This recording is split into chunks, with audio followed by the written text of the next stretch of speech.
Oi, pessoal, tudo bem? Começa agora mais um OrpasCast aqui.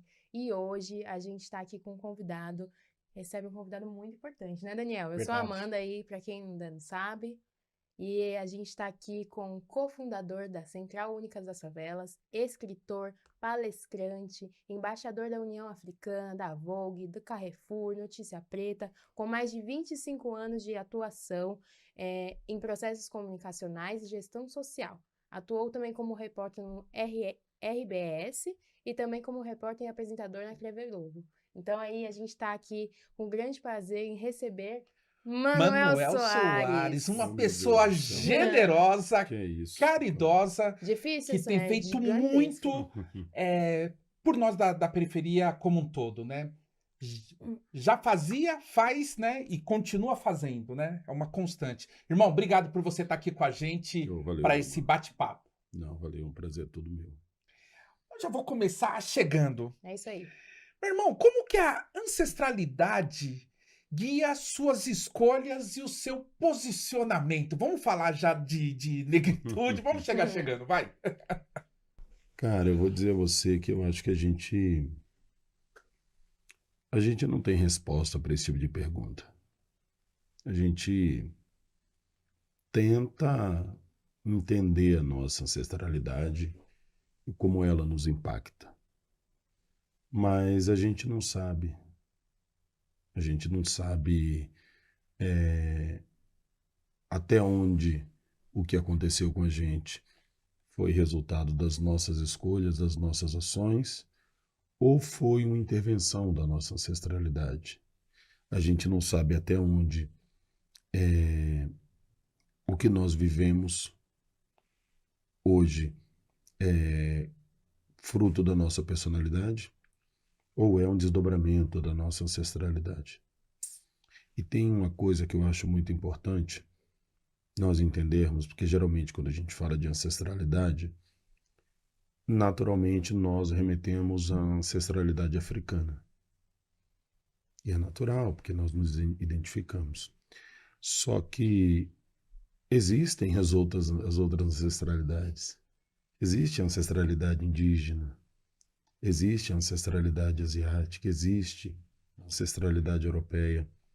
E levando em consideração todo o cenário de composição do nosso genótipo, essas ancestralidades também habitam em nós. Verdade. Sim.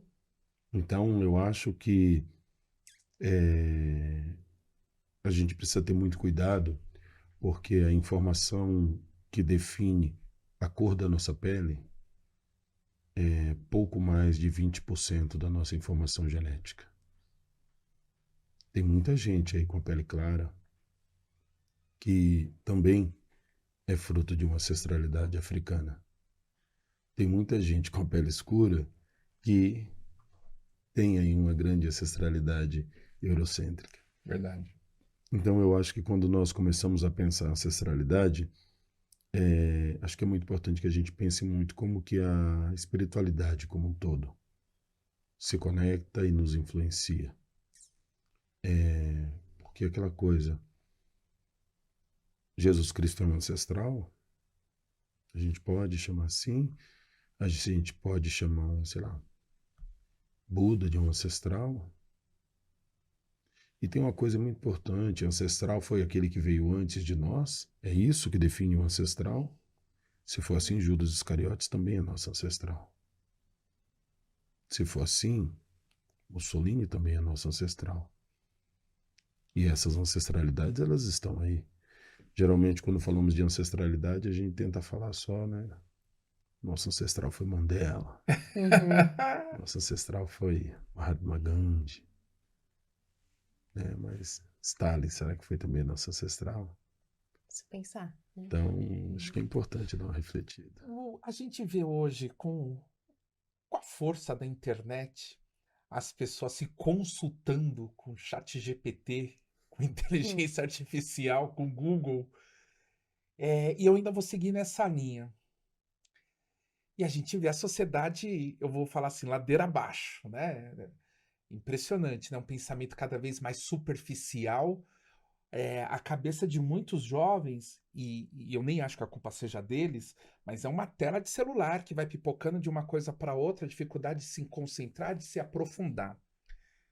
Será que não falta olhar mais para dentro, olhar mais para trás, para tomar as decisões futuras e menos para a tela de celular? Cara, eu vou dizer a você que eu não acho que a gente está indo de mal a pior, Daniel. Se a gente levar em consideração, sei lá, o que os bandeirantes fizeram, entrar no meio de uma floresta e dizimar centenas de povos. Se nós imaginarmos o que era o período do suplício, descrito por Michel Foucault em Vigiar e Punir, onde se colocava uma pessoa em praça pública e se açoitava ela para que ela fosse motivo de exemplo. Se nós pensarmos todas as barbaridades que a história fez, nós vamos chegar à conclusão que nós estamos num caminho civilizatório muito interessante. Se nós levarmos em consideração que os nossos avós morriam de febre tifoide, nós estamos num lugar interessante. Se nós levarmos em consideração que há 15 anos no Brasil você tinha um índice de analfabetismo gigantesco e hoje para você encontrar um analfabeto é mais difícil, porque por mais que a pessoa seja um leitor funcional, mas ainda assim a pessoa conhece as letras, nós estamos avançando. Eu acho que nos fazer enxergar o mundo e a vida numa estética de desastre, de derrota, é parte da estratégia daqueles que nos querem fracos. Eu costumo dizer que pegar como exemplo, o negro brasileiro é o mais forte do mundo. Eu não falo isso por um bairrismo. Eu falo isso porque há 135 anos, eu e você éramos um produto a ser vendido no centro de São Paulo. Hoje nós estamos aqui participando de um podcast. Em 1986, provavelmente a mãe dessa moça não poderia pedir divórcio, por mais que ela fosse agredida pelo seu companheiro. Hoje a gente já consegue fazer isso. É tão bonito o salto evolutivo que nós conseguimos dar em 135 anos, e quando você começa a analisar as castas hindus na Índia, por exemplo, eles ainda vivem o drama dos Dalits por conta das castas indianas. Quando você pensa nas favelas verticais de Pequim, com aqueles não nascidos, porque durante um período na China só podia ter 2 filhos, então quem tinha mais de 2 filhos acabava deixando ele como um clandestino social, era uma pessoa que não tinha nome, não era registrado. E você tem hoje favelas verticais lá com prédios que foram abandonados pelas grandes empresas, atulhadas de pessoas que são escravizadas, violentadas. Nós temos um censo no Brasil que não negligencia ninguém. E eu não estou falando isso para elogiar o poder público. Não é sobre isso. Mas eu estou dizendo que nós conseguimos fugir de uma barbárie civilizatória nesses últimos 30, 40 anos, que muitos lugares do mundo não conseguiram. Para que o jovem ele esteja enfiado na tela do celular, ele precisa ter acesso a um celular. Ter a liberdade de acessar as redes. Essas redes. Então você tem hoje, por exemplo, países do mundo em que a criança, o jovem não tem esse problema porque ele não tem esse acesso. Então eu acho que quando nós abrimos um pouco mais a lente da nossa existência enquanto cidadãos do mundo, nós começamos a ser um pouco mais otimistas no processo. Eu concordo com você que seria interessante as pessoas olharem mais para dentro de si. Mas as pessoas olham para onde são convidadas a olhar. Entende? As pessoas não são convidadas a olhar para dentro de si. Nós estamos lutando contra um processo colonizador que quem veio para cá veio atrás de status, de privilégio e de oportunidade de oprimir outros. Os portugueses que vieram para cá vieram com a promessa de ter terra, de ter título e ter autorização de escravizar pessoas.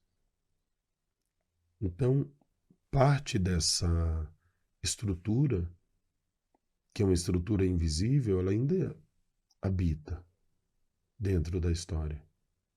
O que nós temos hoje é um reboco diferente, nós temos uns vidros diferentes nas janelas, mas a estrutura da casa continua a mesma. E não dá para você pensar em destruir a casa com as pessoas dentro. Então, a gente, como civilização brasileira, vive um dilema muito grande. Existe uma fanfic boba de direita e esquerda que obriga as pessoas a ficarem pipocando de um lado para o outro, como se isso fosse verdade. Mas eu acho que tem algumas decisões que são decisões humanas, que são difíceis de ser tomadas. Você entende? Mas eu acho que a partir do momento que as pessoas começam a se conectar com o passado e o futuro, elas se sentem mais tranquilas. Você entende? Eu digo a você que nós somos isso. Nós somos um verbo existencial de ligação entre os nossos avós e os nossos netos. Você falou de, por exemplo, a influência dos nossos ancestrais, e quais ancestrais estamos falando, né? Dos bons ou os dos ruins. Vou simplificar aqui só para questões pedagógicas. A gente vive em um país que o racismo ele foi estruturado, e você trouxe já na tua fala alguns elementos desse racismo que é estruturado. E a gente vê em muitos lugares, meu irmão, as pessoas falando que para a pessoa ela ter sucesso, para ela chegar, depende dela, como se fosse uma questão só de força de vontade. E eu falo isso com muita tranquilidade de estar, né, no distrito do Jardim São Luís, ser nascido, criado, estar lá até hoje, lutando pelos meus irmãos e irmãs de periferia. Eu vejo do meu lado tantas pessoas que quiseram, que lutaram e que não chegaram. E quando eu falo não chegar, estou falando de chegar de um mínimo. Não estou falando do ter para ser, mas estou falando de um mínimo do mínimo de condições para ter uma vida decente com os teus filhos e poder criar. Porque o racismo se dá de forma estruturada. E aí você vem aqui e nos dá essa pérola, né? Para meu amigo branco. Você acha que dos últimos anos para cá vem evoluindo também essa questão com relação ao preconceito das pessoas negras? Como que você vê essa questão dos últimos anos para cá? O que mudou? Cara, tem tantas camadas para se falar sobre isso. Primeira coisa que eu acho muito perigosa é quando nós negros somos donos desse tema. Eu acho perigoso por dois motivos. Primeiro, porque é uma violência. Quando você me faz essa pergunta, eu preciso buscar no meu córtex informações e experiências vividas que não eram das melhores. Então, isso não é bom. Ou seja, toda vez que temos que abordar esse tema, revivemos violências já vividas, sejam por nossos antepassados, sejam por nós mesmos. Eu acho muito cruel querer que nós negros expliquemos e demos conta dessa agenda. Seria como você pedir para uma criança que foi violentada explicar por que que o seu agressor violentou. Cara, você precisa perguntar para o agressor por que que ele violentou. Você não pode ficar exigindo que a criança responda quais as razões dela ter sido vítima de uma violência. Então, quando as pessoas exigem que nós negros advoguemos, façamos isso, é de uma reafirmação de crueldade absurda. Eu acho que nós temos condições de falar sobre a identidade negra. Assim como os orientais podem falar sobre a identidade oriental. Assim como os judeus podem falar sobre a identidade judaica. Mas eu não me lembro ninguém perguntando para um judeu por que que o alemão fez aquilo. Por que que o partido nazista fez o que fez? Quando eles tinham que questionar as causas do nazismo, eles iam para o partido nazista. Eles não vinham perguntar para os judeus que foram assassinados ou para os netos desses judeus assassinados. Quando falamos da temática racial, aí os negros têm que responder. Eu acho isso muito cruel. E eu acho que seria muito importante que nós negros nos recusássemos a dar essas soluções. Nós já temos que dar conta da nossa dor. Entende? Quando eu fui para a África do Sul, eu tenho um amigo lá, o Abraham, um homem já idoso e muito, muito, muito sábio. Eu fui falar com ele sobre apartheid e ele disse para mim, eu não falo sobre isso. Ele disse, Manuel, eu amo você, mas eu não falo sobre isso. Se você quiser saber sobre isso, vá no museu. Tem o Museu do Apartheid, com o Apartheid Museum, fica em Joanesburgo. Ele disse, vá lá, que lá tem todas as informações. E eu acho que a gente precisa começar a dizer isso para os brancos. Ali no Parque Ibirapuera tem o Museu Afro-Brasil, vai lá. Lá tem tudo. Não sou eu que vou te dar essa resposta. Você precisa ir no museu. Porque se eu tiver que te dar essa resposta, eu vou reviver uma dor que eu não quero viver. A outra perspectiva que eu tenho é a compreensão também do porquê colocaram isso na gente. Porque uma parcela significativa da sociedade compreende que o racismo é um problema. E compreende que tem que resolver esse problema. Só que resolver esse problema vai criar um desgaste social muito doloroso, onde pessoas terão que ouvir coisas que não querem e terão que se relacionar com situações que não querem se relacionar. Pais terão que afrontar filhos e filhos terão que afrontar pais para resolver esse problema.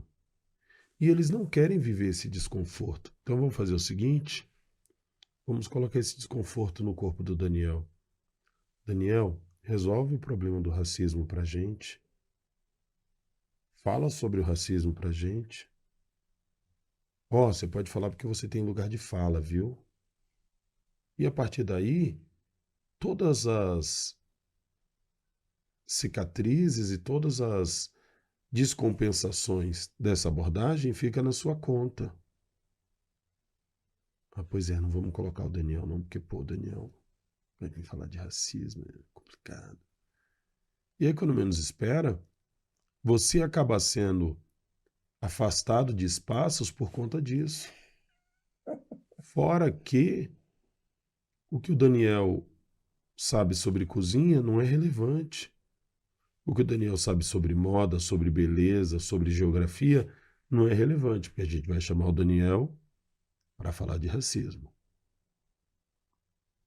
O nosso povo fica monotemático porque o opressor ou descendente do opressor, ou o co-opressor, que é aquele que está do lado do opressor e não necessariamente oprime, ele não quer se estressar com o tema. Desculpa, eu sou ótimo em falar sobre relações e a identidade negra. Mas eu não sei falar sobre racismo porque eu não sou racista. Você precisa falar sobre racismo com quem é racista. Ou pelo menos com quem, né, vive essa realidade enquanto proponente dessa realidade. Não é o meu caso. Eu sou a vítima de uma decisão tomada por uma parcela da população. Aí, além de eu viver isso, ainda quer que eu, vá lá resolver o problema que vocês criaram para mim? Desculpa, eu estou muito ocupado chorando ainda. Não... Eu acho que isso é uma questão a ser analisada. Eu acho que quando nós falamos sobre... Peço até desculpa pro pessoal por causa da minha voz, eu estou com a voz um pouco ruim. Quando nós começamos a falar sobre a janela de mudança dos últimos anos, a gente precisa recorrer à alegoria narrativa de um pêndulo. Geralmente, quando você tem o pêndulo, você tem o nascimento do problema e, obviamente, ali as propostas de soluções. Quando esse pêndulo chega no meio, você tem uma massificação dessas propostas, que é quando o assunto fica na moda. Aí todo mundo fala. Todo mundo fala e o assunto bomba no Instagram, bomba nas redes, Black Lives Matter, aí é um monte de coisa. E depois você tem a segmentação, que é quando essa moda passa e aí o negócio segmenta. É quando fica um resíduo da solução. Tipo quando você vai malhar, você está na academia lá. Seu músculo é desse tamanho. Aí depois que você sai da academia, está desse tamanho. Aí depois no resto do dia ele dá uma murchadinha. Uhum. Mas ele não volta para aquele tamanho que ele estava. Ele fica um pouquinho maior. Não vai ficar grandão como estava quando saiu. Mas fica um pouquinho maior. Eu acho que nós temos alguns avanços interessantes acontecendo no quesito da identidade, das pessoas se reconhecerem, no quesito de ter duas pessoas pretas apresentando um podcast, no quesito daquela pessoa que tem uma percepção equivocada da pele negra não poder mais se manifestar livremente. Só que precisamos sempre estar vigilantes enquanto sociedade. Hoje, você admitir-se e autodeclarar-se uma pessoa, não precisa ser racista, mas uma pessoa que tem uma restrição com pessoas negras, isso é até aplaudido socialmente hoje, porque você está sendo verdadeiro e sincero, você não está sendo politicamente correto, você está sendo corajoso em dizer o que pensa. Então, existe isso hoje. Da mesma forma que nós temos homens defendendo em redes sociais que, mulher tem que saber que ela casou com um homem, se vacilar comigo, vai tomar mesmo.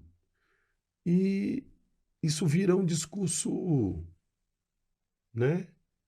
A gente teve aí uma situação muito caótica de um advogado que tinha visibilidade nas redes sociais negro, que aparece a imagem dele numa situação de agressão, em que, em um primeiro momento, ao que indica, ele agrediu uma mulher branca. E eu falo isso não com a intenção de inocentá-lo, mas é porque juridicamente é assim que a justiça lê, até que ele seja condenado. E aí nós temos um ataque massivo a ele, totalmente justificado, mas aí eu tinha pessoas utilizando do erro dele para serem racistas. E aí, por outro lado, eu tinha homens agressores atacando os racistas para defender um agressor. E aí eu olhei o caos, eu falei, gente, que absurdo é esse? E o mais maluco, esses dias eu entrei na rede social, tava o mesmo cara já se mostrando reconstruído. Eu olhei e falei assim, cara, a gente precisa estar atento a tudo. Quando nós falamos do machismo, não é ela quem tem que falar sobre machismo. Somos nós, o machismo está no nosso corpo, não está no dela. É eu e você que temos que gastar horas da nossa vida falando sobre Verdade. machismo. Ela não precisa falar sobre isso. Quando nós falamos sobre racismo, eu preciso que as pessoas brancas falem sobre esse tema. Por isso que eu escrevi esse livro. Esse livro é uma abordagem da temática racial para que o branco discuta. Esse livro não é para você. Ele está aqui na mesa, mas é para você dar de presente para alguém, porque, sinceramente, acho que pouca coisa do que está nesse livro aí vai ser útil para você. Esse livro ele tem um destino, ele é para o meu amigo branco. E quando eu escrevo esse título, para o meu amigo branco, eu deixando claro que eu também não quero rivalizar. Eu nada contra branco. Eu tenho contra um comportamento que produz um ambiente de dor para mim e para os meus semelhantes. Mas, e sinceramente, acho que se a pessoa de pele clara deixar de ser racista, ela vai ganhar bastante, porque ser racista dá trabalho, cara. No mundo que está hoje, você não pode virar e dizer, porra, não gosto de negão, que raça desgraçada. Você não pode falar isso, então, logo de cara você tem que ser mentiroso. Aí quando você encontra o negão, você tem que fingir que gosta dele, então você já tem que ser dissimulado. Aí você precisa ser hipócrita, que você tem que falar Criar uma todo o coisa e fazer personagem. outra. Maluco, isso dá um trabalho. Porque você não produz esse conjunto de práticas erradas e deixa ela guardada na gaveta. Isso te acompanha para outras coisas. Aí quando teu filho vê você agindo assim, aí quando menos espera, ele também tá ficando mentiroso, hipócrita também. Então assim, não vale a pena, é muito estresse. E eu quero que, poxa, que você de pele clara tenha tempo para fazer outras coisas. Ser racista dá muito trabalho. Boa. Não é o Soares, né, meu? É muita. Eu falo que é muita generosidade estar aqui com a gente, compartilhando aí os teus Não, pensamentos. cara. Meu irmão, a gente ouviu. Eu vou seguir aqui numa linha que, por ser negro, pelo menos eu ouvi, e muitos, por ser negro tinha que fazer 2 vezes mais, 3 vezes mais, né? Para ser comparado igual a um branco. Na infância, lá atrás, eu vi muito isso. Eu sou um cara que eu fui fazer 8 faculdades por causa dessa. Eu ia falar dessa mentira, mas não era uma mentira quando minha mãe e meu pai falavam isso. Enfim, dessa frase, não vou julgar aqui, dessa frase. E também um peso, uma luta por estar ali ralando e ralando, e como fazer tantas vezes mais, com tantas coisas menos, com tantas as dificuldades que marcaram ali a infância e a adolescência, né? E me vi também adoecendo nesse sentido emocionalmente, né? De cair numa depressão com 18 para 19, próximo dos 20, pesada, pesada, assim, pesada. E sempre essa luta, né? Hoje, graças a Deus, eu me trato, procuro aí os cuidados, mas também até uma dificuldade nesse sentido da gente se olhar, da gente olhar para dentro, para nossa saúde mental.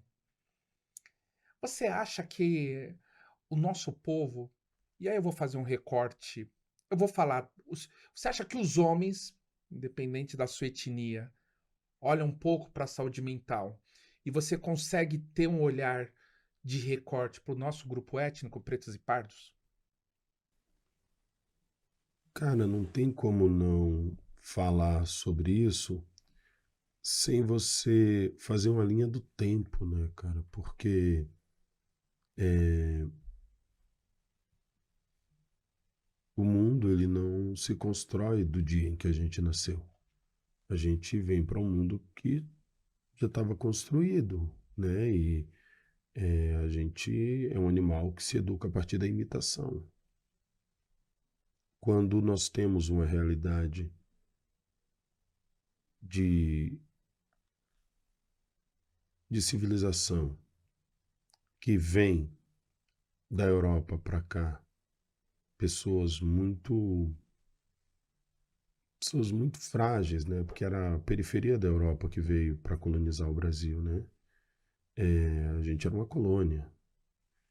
Elas vêm com a intenção de se projetar no outro lá. Vamos ser uma colônia de Portugal. Então, tudo que o português, que hoje Portugal é um país pequeno no continente europeu, mas Portugal já foi uma superpotência, foi a vanguarda da tecnologia na Europa, ali no ano de 1300, 1400, né? Porém, quem veio para cá, os duques, as duquesas, né, os próprios reis, eles não sabiam muito o que fazer. Então, ficava aquele jogo de imitação dos poderosos. Inclusive na estrutura social, né? E a gente fez muito isso. Esse hábito de imitação dos poderosos, ele se perpetuou. E aí você tem ali homens, por exemplo, que se proclamavam fortes, né? E essa fraqueza não podia existir. E aí, naturalmente, quando você fala do homem branco, ele precisava ser esse cara também, né? O cara forte, o cara que, né, para poder defender a sua terra e tal, o senhor de engenho. Era imposto a ele ter um personagem, né? A sensibilidade não cabia a ele.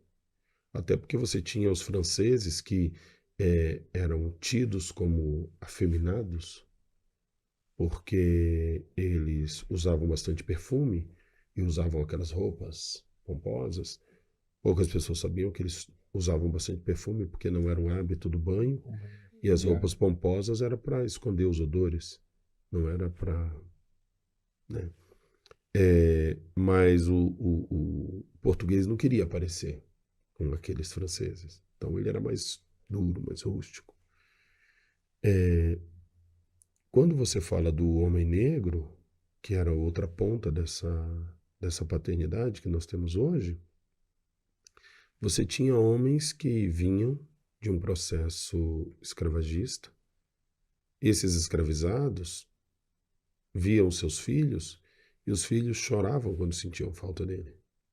E cada vez que esse filho chorava, ele ia lá e batia no filho, para que o filho não chorasse. Chegou uma época que esses homens também entenderam que eles precisavam matar o amor que esses filhos tinham por ele, porque se esse filho o amasse a ponto de ficar exigindo a sua presença através do choro, esse filho seria chicoteado pelo senhor de engenho.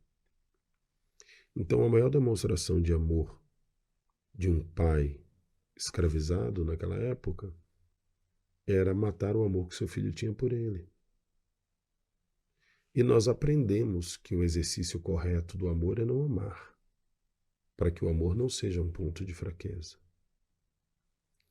A partir do momento que você renuncia ao amor, você renuncia também todos os demais sentimentos que o permeiam. Porque aí é Camões e 1 Coríntios 13, o amor é tudo. Quando nós começamos a viver sem amor, sem afeto, a gente embrutece o nosso papel. Faz muito pouco tempo que nós somos seres humanos. Então, a gente não tem nem repertório para acessar a saúde mental e emocional. A gente não sabe quais são os botões que apertam para isso acontecer. Tem um caminho aí a ser perseguido. Eu acho que o atendimento terapêutico eu também faço. Ele é fundamental para isso. Acho que a leitura ajuda muito. Acho que o silêncio ajuda muito.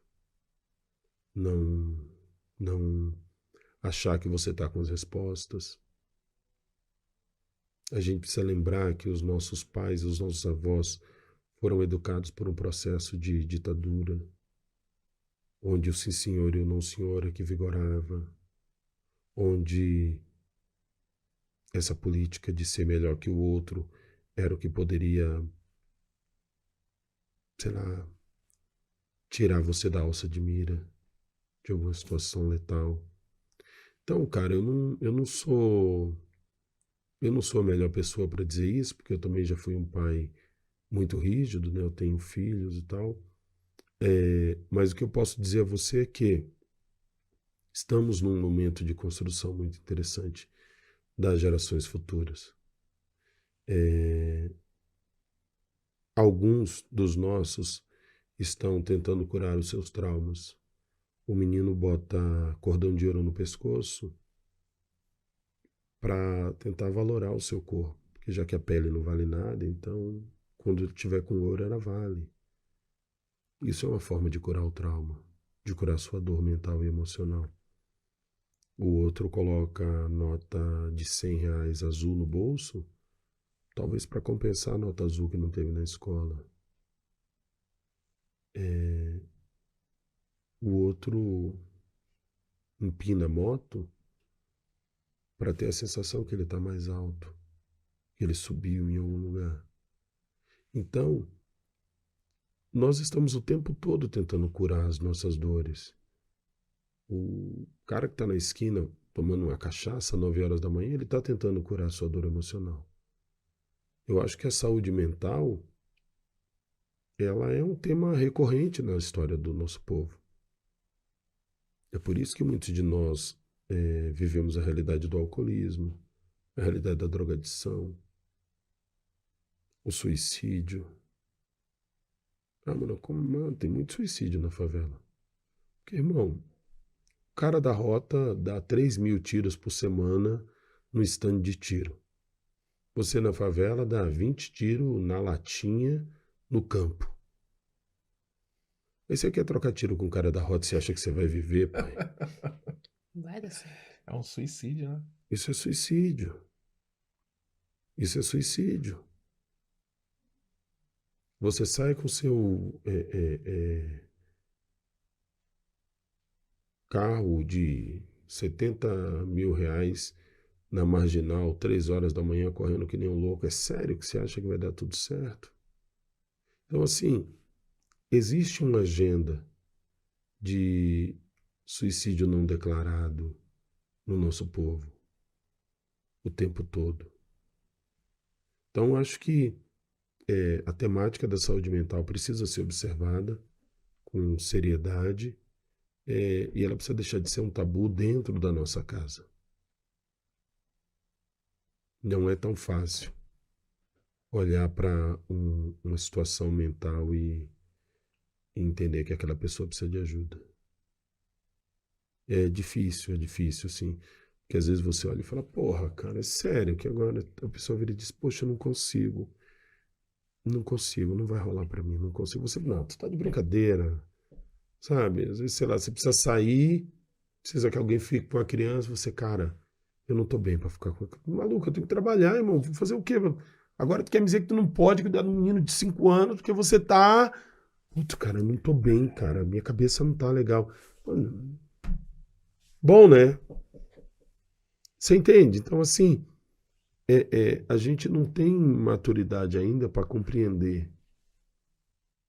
E além disso, eu fico com a impressão que a indústria farmacêutica lá atrás tratava algumas doenças emocionais com principalmente as pessoas com menos poder aquisitivo não tinha acesso a medicamentos de ponta, que eram mais caros, que ainda tinha as suas licenças, enfim, não tinha acesso a psiquiatras bons, não tinha acesso a nada, a quase nada. E eu vejo também que as pessoas ainda trazem um pouco desse trauma de alguns medicamentos do passado que geravam dependência, que tinha muito colateral e tal. E eu vejo uma verdadeira evolução hoje, inclusive da indústria farmacêutica. O que eu quero dizer com isso? Que muitas vezes você vai lá conversar com o psiquiatra, apresenta um problema, tem tantos remédios com tecnologias mais sofisticadas, com pouco colateral, que te ajuda a superar uma depressão, uma ansiedade, um pensamento acelerado, para que a partir do medicamento você consiga ter maior resultado na terapia, para depois você deixar o próprio medicamento. Acho que tem tantas coisas aí que evoluíram e eu vejo que a rapaziada, né, não tá muito ainda ligada nessa pauta tanto dos psicólogos, né, como também dos médicos que podem estar receitando alguns remédios que podem ser, pode trazer resultado, assim, um efeito imediato muito positivo. E como se fosse uma fraqueza, né? Você, de repente, fazer a utilização de algum remédio para poder dar uma controlada nos pensamentos, dar uma controlada na ansiedade. Acho que a gente precisa falar mais disso. Os homens no geral, estou falando aqui dos homens, porque, como você tão bem colocou, quem muitas vezes exagera com a mulherada, de violência, é os homens. Quem muitas vezes exagera ali com as crianças, muitas vezes são os próprios homens, né? Acho que se os homens tivessem maior controle, se cuidassem um pouquinho mais, poderia ser um alicerce para dar suporte para a família, para os jovens, para os adolescentes, para as crianças, né? Poderia dar uma base melhor se tivessem melhores. E, no geral, a gente vê o que você disse, a gente buscando esse cuidado, e aí eu concordo muito contigo, esse cuidado muitas vezes dentro de um bar, essa terapia muitas vezes na cachaça, porque aquele bar, aquele boteco, aquele salão ali, jogando um dominó, uma sinuca, tomando uma branquinha, é a sala de estar, às vezes com aqueles problemas de conta para pagar, às vezes com uma casa não adequada, não com espaço para poder sentar e relaxar, porque é pequena, porque é um cômodo, porque são 2 cômodos, muitas vezes ali apertado, e por uma falta de direção, de conhecimento, de saberes que não são compartilhados para alguns grupos, a pessoa ela vai se curar naquilo que está mais acessível. E muitas vezes o que está acessível são coisas que aliviam, mas nos geram dependência e nos geram outros problemas e às vezes problemas maiores. A gente vê uma gama forte de pessoas buscando esse benefício no cérebro com jogos, que tem sido aí um dos grandes problemas. As pessoas estão gastando Bolsa Família com jogos. Eu costumo dizer para a galera, Daniel, que é o seguinte: nós não somos o nosso cérebro. Assim como você tem um fígado, você tem um rim, você tem um coração, você tem um estômago, você tem um esôfago, você tem um cérebro. Quando o seu coração está com um batimento acelerado, alguma coisa, você vai no cardiologista. Por aí vai, você vai tampando no estômago, você vai no gastro. E a gente às vezes esquece que o cérebro é um órgão. É de bom olhar. O cérebro é um órgão, cara, e uma distribuição equivocada de hormônios, sei lá, como dopamina, como cortisol, vai criar uma mudança no padrão de comportamento ou na central de controle da sua existência. Então, algumas coisas que nós julgamos que são comportamentos da personalidade, na verdade é um mau funcionamento neurológico. Então, quando você começa um processo terapêutico, vai lá conversar com o psicólogo e tal, você não dá, vou falar da minha vida para uma pessoa que eu nem conheço, pô, coisa xarope. Não, cara, você está dando para ela os padrões de comportamento, que você precisa fazer isso explicando, porque você não sabe esses padrões. É ela que sabe esses padrões. Você está passando para ela o padrão de comportamento para que ela consiga, a partir do que você está falando, identificar se existe algo que precisa ser feito para mudar a lógica de funcionamento do seu cérebro. Algumas lógicas de funcionamento você muda só com terapia comportamental, que é quando você conversa com a pessoa. Vem cá, você não acha que você está sempre procurando um homem agressor porque quando você estava na casa da sua mãe você tinha uma pessoa agressora e quando você era criança dos 0 aos 6 anos você entendeu que a pessoa que batia era a pessoa que amava porque você entendia que seu pai amava a sua mãe, mas ele batia na sua mãe. A sua cabecinha de criança entendeu que bater é um gesto de amor. Então, toda vez que você encontra um homem que tem um pouquinho de agressividade, você projeta nele aquela persona do amor. Ah, você se dá conta, aí você começa, na hora que vai procurar alguém para gostar, você já desvia daquele padrão de comportamento que o seu cérebro buscava. Isso é um mapeamento terapêutico comportamental. É terapia cognitiva comportamental. Agora você tem alguns processos terapêuticos que antes de chegar na análise comportamental, você precisa de um conforto medicamentoso. Sim. Porque às vezes o seu trauma ele foi tão grande que o seu cérebro ele dispara um conjunto de hormônios, um conjunto de substâncias neurais que comprometem o seu olhar cognitivo. E isso é importante você entender. E às vezes, para você compensar essa distribuição de substância que o cérebro faz, você precisa de um conforto medicamentoso. Ah, Manuel, como é que você está falando isso na prática? Uma pessoa, por exemplo, que viveu muita situação de violência numa favela, ela se assusta com facilidade. Como é que acontecia no tempo das cavernas? O homem da caverna estava na caverna, aí o tigre chegava, Sim. o cérebro desse homem mandava cortisol, o cortisol distribuía adrenalina, a adrenalina dilatava a pupila dos olhos, ele abria os olhos, a adrenalina ia para os membros inferiores, que é braços e pernas, e esse homem corria do tigre. Ou seja, tinha um disparar de substâncias e o cara fugia do tigre. O homem que não tivesse esse disparar de substâncias, Não corria, era comido pelo ele tigre. era comido pelo tigre. Seleção natural das espécies, né? Aí vamos lá para o tio Carlinhos, né? Tio Carlinhos Darwin. Quando você tem uma criança que mora na favela e toda vez que dá um tiro, ela tinha que se atirar embaixo da cama, esse disparar acontecia. E isso, quando isso é muito frequente, o cérebro ficava disparando cortisol em excesso. Aí essa pessoa que tem um padrão de comportamento neurológico que dispara cortisol em excesso, casa, e esse comportamento neurológico vai para o seu filho. E o filho já nasce disparando cortisol em excesso. Disparar cortisol em excesso e ficar se movimentando o tempo todo é um comportamento de um transtorno de hiperatividade. E, obviamente, que quando o cérebro recebe esse choque de cortisol, ele presta atenção em várias coisas. Ou seja, o que ele precisa prestar atenção, ele não está prestando. Que está esperando um tigre aparecer ali. Esse não prestar atenção no que deve cria um déficit de atenção. Então, você tem um transtorno de hiperatividade, que a pessoa fica ativa demais, igual o hipermercado. É um mercado grande. Hiperatividade é muita atividade. Você tem um transtorno de hiperatividade e um déficit, ou seja, uma falta de atenção.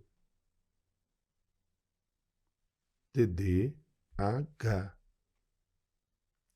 Esse comportamento neurológico, ele não vai mudar só com a pessoa dizendo, olha, precisa prestar atenção, precisa prestar atenção. Talvez essa pessoa precise de um conforto medicamentoso para que esse disparar permanente não aconteça. Então, você não é menos porque você precisa tomar um remédio. Eu, por exemplo, estou com o joelho doendo, eu preciso tomar remédio. Não, eu sou machão, não vou tomar não, vou ficar aqui com dor. Não tem a menor necessidade. Então, assim, e você também não tem que sair colocando no seu Instagram, estou tomando remédio. Não, cara, isso é muito íntimo. Claro.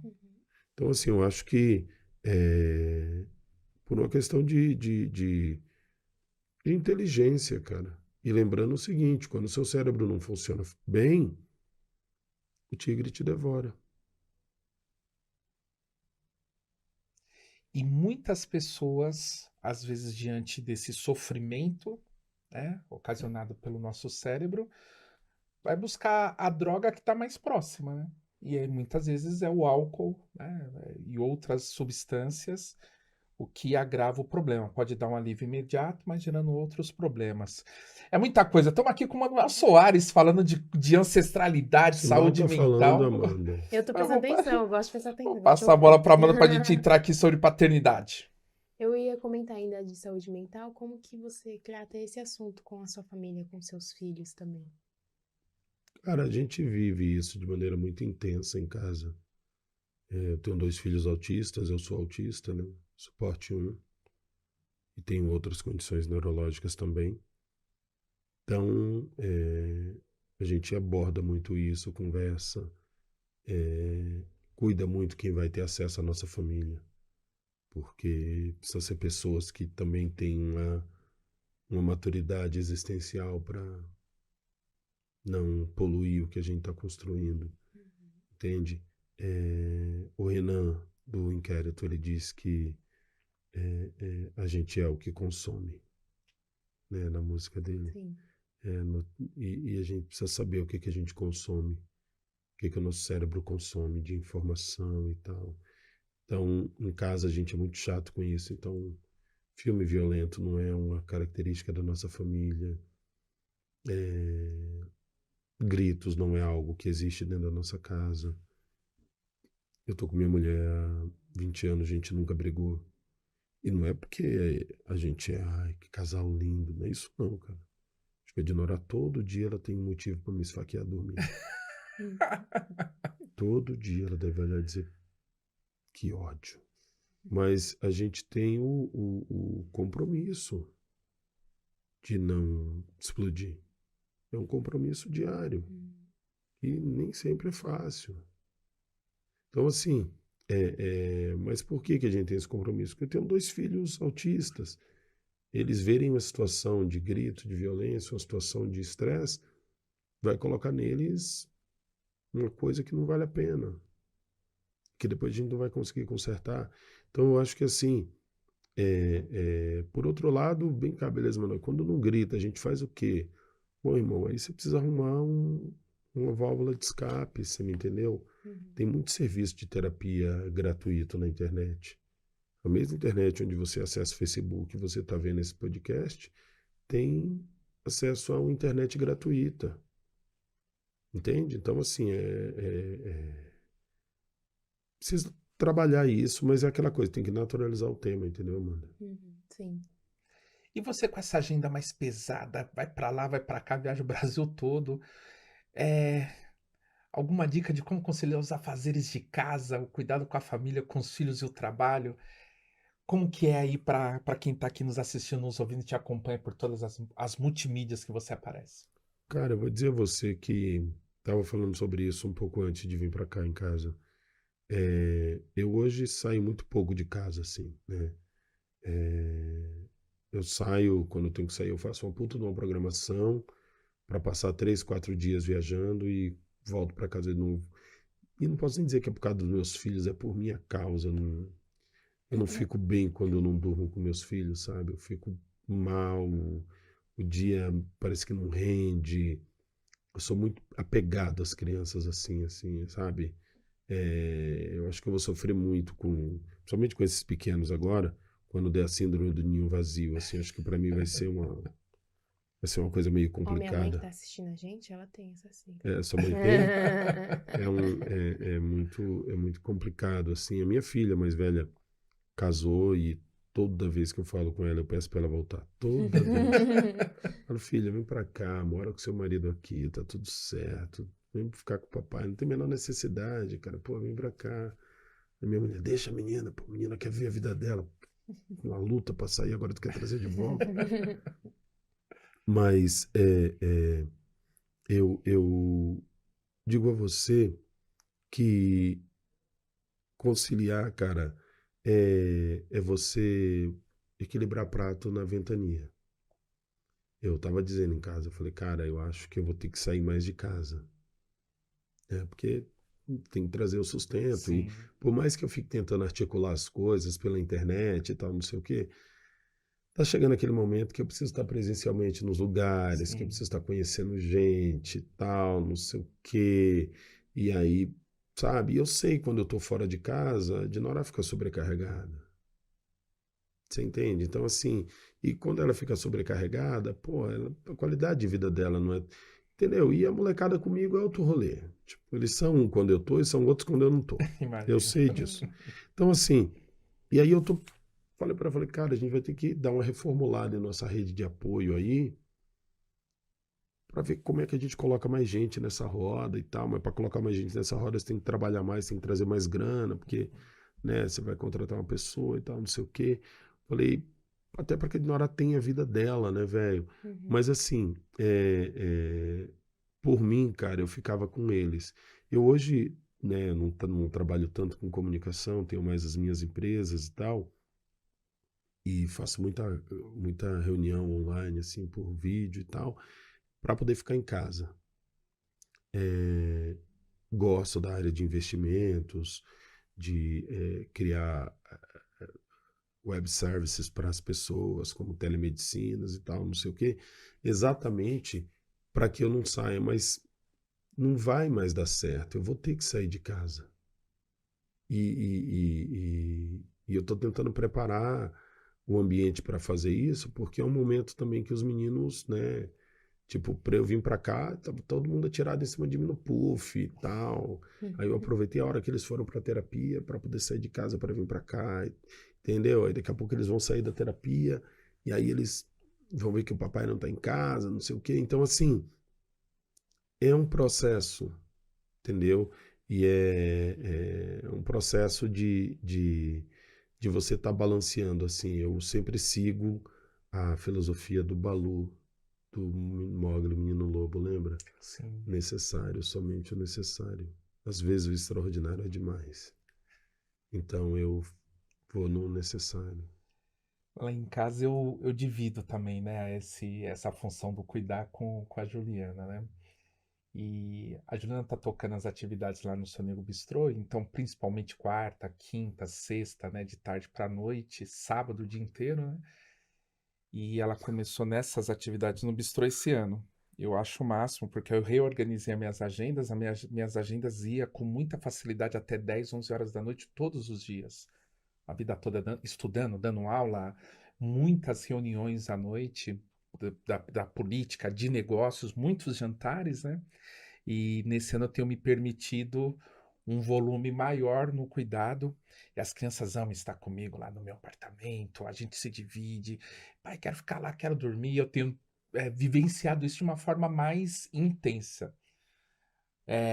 Tá me fazendo um pouco do que você fazia. Historicamente, também a gente trabalhando um pouquinho a mais para ter uma terceira pessoa ali ajudando, para que a Juliana pudesse tocar as atividades dela e eu as minhas, né? E de um tempinho para cá, para dar uma segurada nas contas, a gente tem dividido, eu e ela ali, esta função. Dá um trabalho, mas é um trabalho tão gostoso. Engraçado você dizer isso, né? Porque a gente ali no grupo Orpas com as empresas, eu também tenho essa impressão, né? Tem que dar uma acelerada numa abordagem um pouco mais comercial. A gente tem contratado algumas pessoas na equipe, tem estruturado mais essa área de negócios, né? E eu compartilho exatamente a mesma coisa. Eu falei, puxa, vou ter que ficar um pouquinho, vou ter que dar uma esticada um pouquinho mais para poder bater Aham. o resultado, né? E essa parte financeira, Manuel, não sei você assim, mas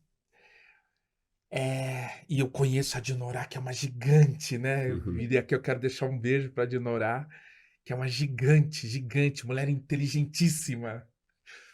Mas parece que é um peso sobre nós que a gente carrega de dar conta, né? De dar conta das finanças, eu fico com a impressão que é tanta coisa para dar conta, né, Amanda? Assim, que a gente carrega, né?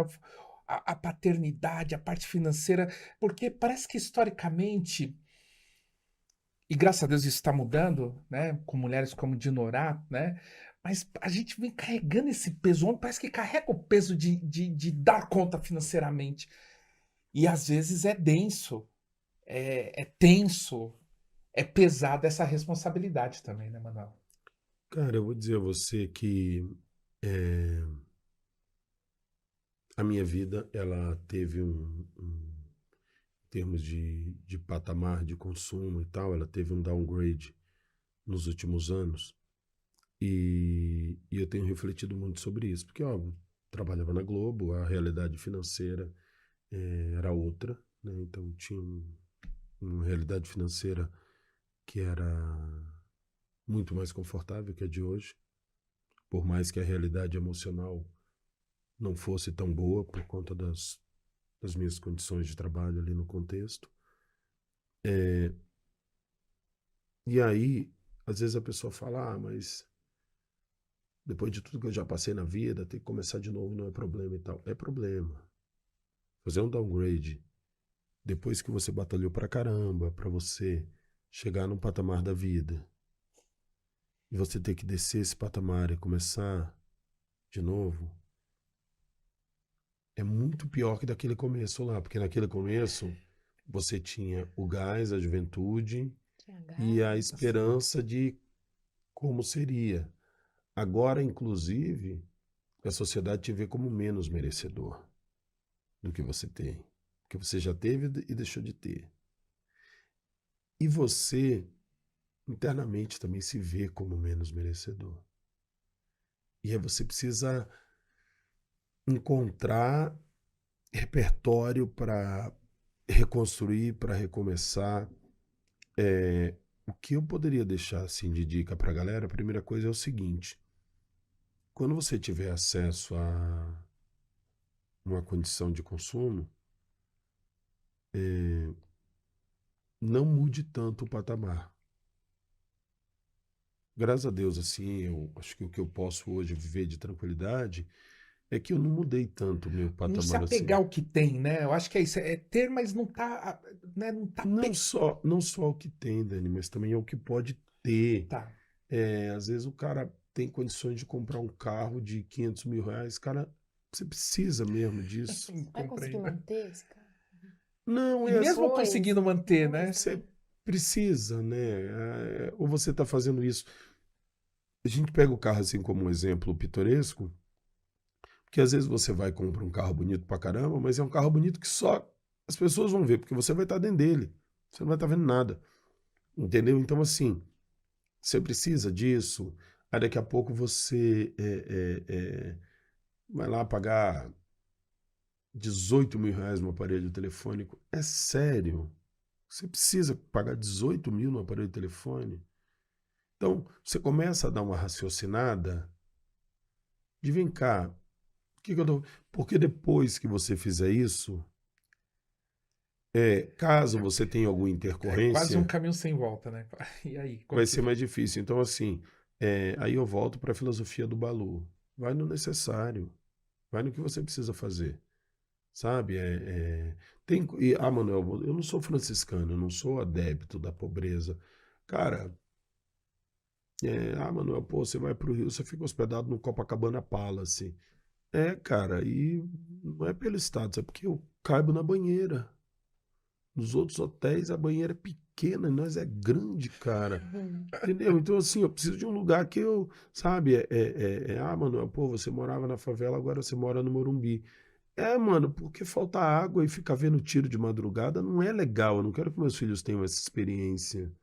Entendeu? Então, assim, eu não sou adepto de você, sabe, não tenho um pacto de pobreza com ninguém. Não é sobre isso, e nem quero que ninguém faça isso. É só você gerenciar a sua vida para que você viva de acordo com as possibilidades de tragédias. Entende? Não tente curar os seus traumas com dinheiro. Ganhou um dinheirinho a mais? Vai para terapia, amor. Gasta um dinheiro lá com a moça terapeuta. Vai ser importante para você.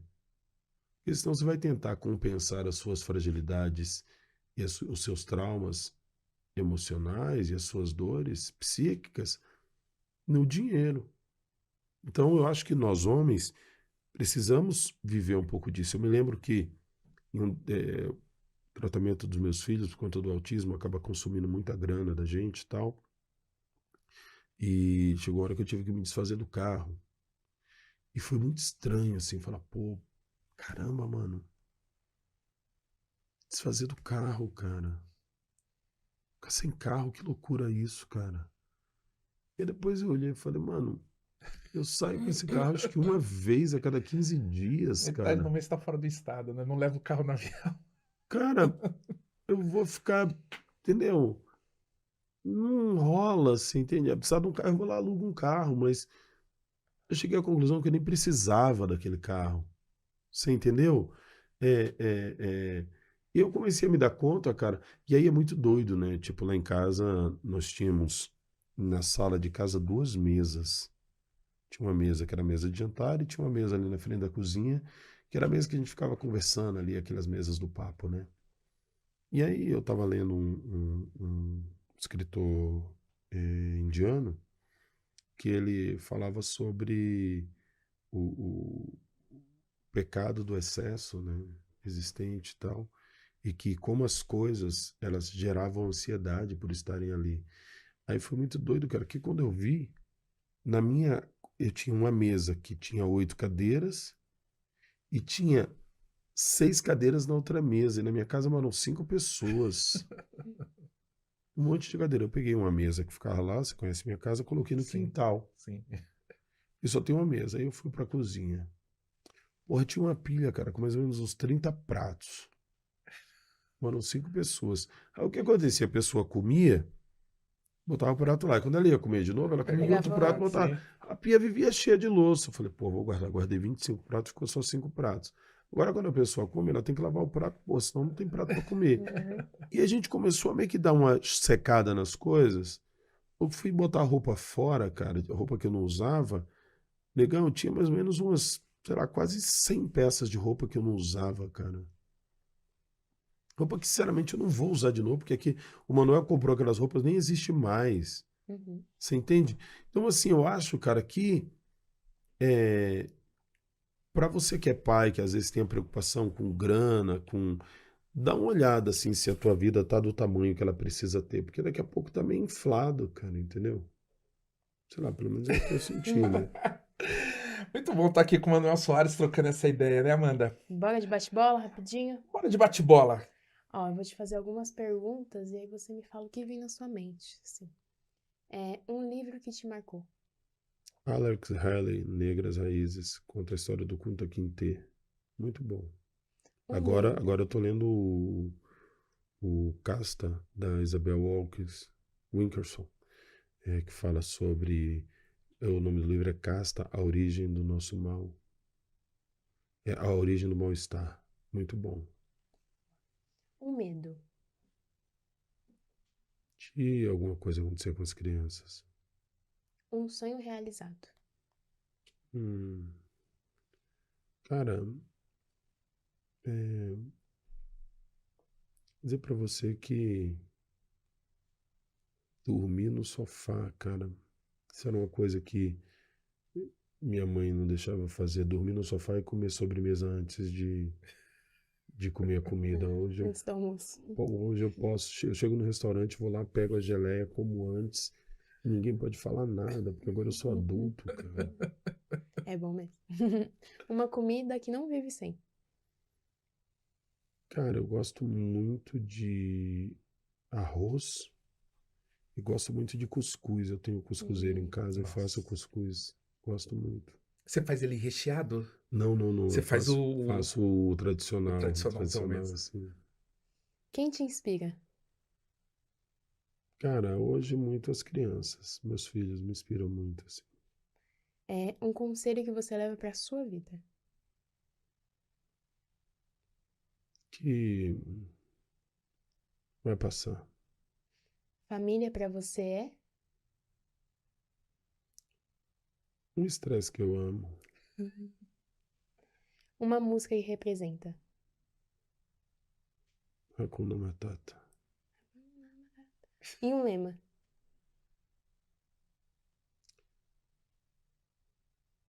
Trate as pessoas como se hoje fosse a primeira vez que você conhece elas e como se fosse o último dia que você vai vê-las na vida. Manuel, é, eu já tive a oportunidade de estar na sua casa algumas vezes e já vi você, enfim, eu já vi o quão seleto você é para as pessoas que estão próximas. Você comentou isso aqui na entrevista. A gente está aqui nos momentos finais. Você teve a experiência na Globo, né? De estar ali com pessoas muito famosas, né? De muita mídia, né? Enfim, Uhum. dos globais, né? Você sendo um global, você estando ali naquele meio.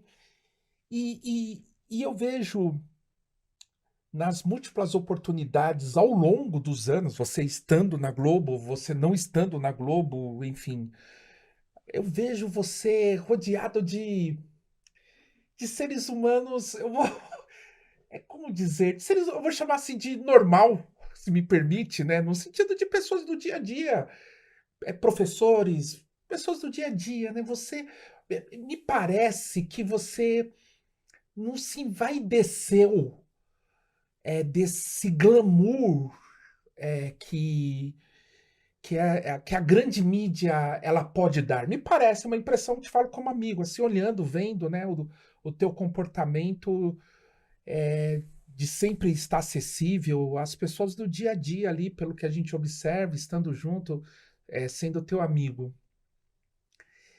O que você aprendeu com essa sua passagem na TV Globo? Assim? O que marcou? O que aprendeu? O que ficou? E no fim do jogo, reis e peões voltam para a mesma caixa.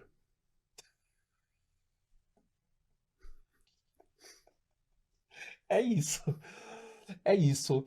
Esse foi mais um Orpascast com o Manuel Soares. Deixa sua mensagem final aí para todos para a gente encerrar o programa. Mais uma vez, ressaltar a importância da Amanda aqui com a gente. Um prazer estar aqui do teu lado, Amandinha. Prazer meu. A Amanda dirige a área de comunicação da Globo, faz um trabalho brilhante. Tudo que vocês veem nas nossas redes, na rede do Seu Nego Bistrô da Orpas, é a Amanda que lidera com a equipe, uma menina competente ali da quebrada nossa. Eu tenho a honra de estar aqui nesse projeto com ela. Manuel, as palavras estão com você para a gente encerrar o programa. Malha em perna, porque a gente dá pouca atenção quando vai fazer exercício no glúteo e no posterior de coxa, e isso geralmente dá problema na lombar. Então, quando você tiver a oportunidade de fazer exercício, malha perna e malha glúteo é importante. É isso. Vamos cuidar do nosso corpo, da nossa mente, vamos cuidar da nossa alma, da nossa ancestralidade. Esse foi mais um Orpascast. Um prazer estar aqui com vocês. Obrigado, galera.